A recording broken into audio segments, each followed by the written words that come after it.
During your time at 20IU, you might want to move a hosting package from one platform to another. For example, this might be moving from the Linux platform to the WordPress platform to take advantage of the additional features it provides. We allow platform transfers to and from the shared hosting, as well as our managed VPS and cloud servers. You can also use the tool to switch the hosting package from one data center to another. To start a platform transfer, go to the Platform Transfer tool.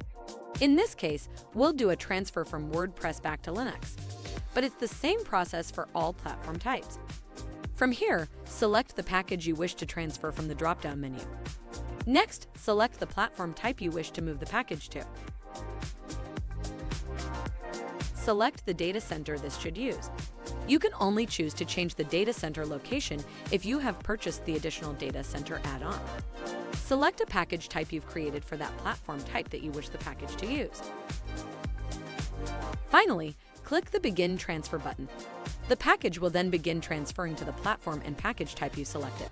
Whilst the transfer processes, you can keep an eye on its progress further down the page under the Current Platform Transfer section. The status of the transfer will show under the Status column and will change to completed once the platform transfer has finished. We hope this has helped. If you have any further questions, please get in touch with our support team.